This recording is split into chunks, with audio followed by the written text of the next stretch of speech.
everybody, welcome to my kitchen. I'm Sarah Ann Bale. Today we're doing gravy and cranberry sauce.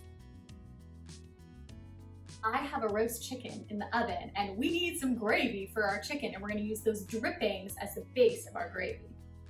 The nice thing about making your own gravy at home is you can do it with any protein, whether it's turkey or roast beef or whatever. Gravy, gravy, gravy, oh! We're gonna use all the drippings from our roast chicken, and just in case you don't have a ton of drippings at the bottom of your pan, that's okay, because we're gonna add some stock to this anyway.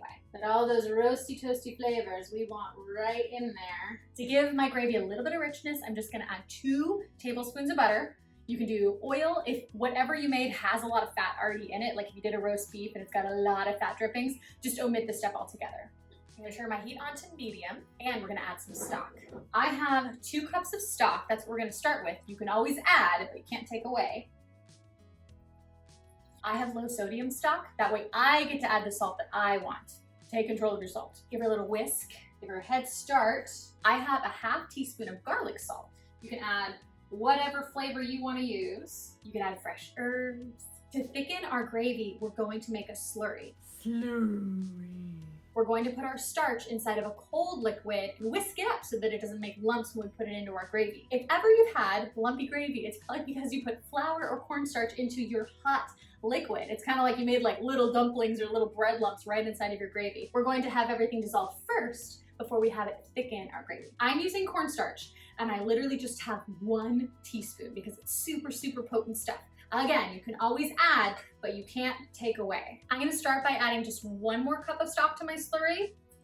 We're gonna whisk it up completely so there's no lumps. You could also do this with milk or cream if you were making a creamier gravy. I always like doing it in clear vessels, but I know there's no lumps on the bottom. Our gravy is just at a light simmer. We're gonna add our slurry. When the cornstarch is heated up, it's gonna soak up all of that liquid. We're gonna let this reduce by like 1/3. Once your gravy cools, it's going to continue to thicken. So you're gonna wanna stop thickening it at about like 75% ideal thickness. Just in case your gravy gets too thick, you can always add a little more stock to it to the end. As long as you got no lumps in there, you can always add a little more stock. That's great for leftovers too. If your gravy's been in the fridge for a couple days, it's gonna be a little thicker, so you can add a little bit of stock to thin it out. Our gravy has reduced by about 1/3, and I'm gonna turn off the heat. Our gravy is cool enough to eat, so we're gonna dump a bunch of it on our potato. Oh.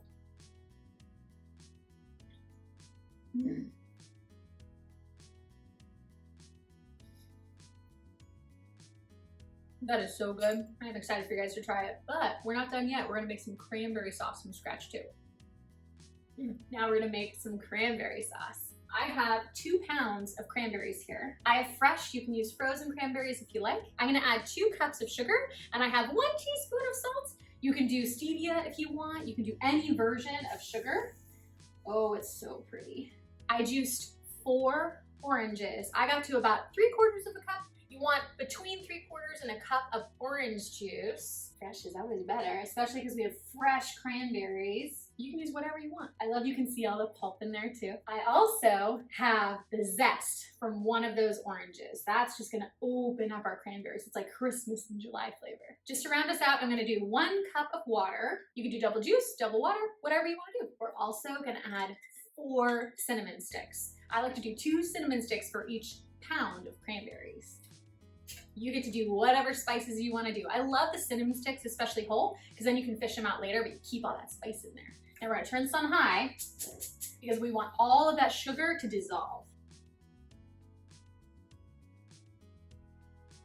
We got nice big bubbles on our cranberry sauce. I'm gonna turn this down to medium and let it reduce for 10 to 15 minutes or until you see those cranberries start to burst.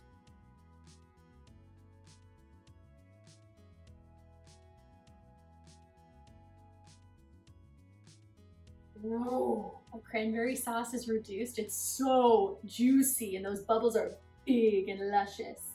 I'm gonna turn the heat off. As your cranberry sauce cools, it's going to continue to thicken. The pectin inside the cranberries is gonna make it nice and jiggly once it's ready. Just so you know, pectin is the gummy glue that holds plant cell walls together. And that's why the sauce gets thick as it cools. I'm gonna dip my roast chicken right in there.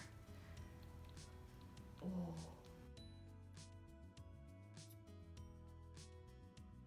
outstanding. The fresh made cranberry sauce, you cannot beat it. And this was so easy to make. It took less than 20 minutes. Thank you guys so much for watching. I will see you next week with another diet-free recipe. And for now, I'm gonna finish this.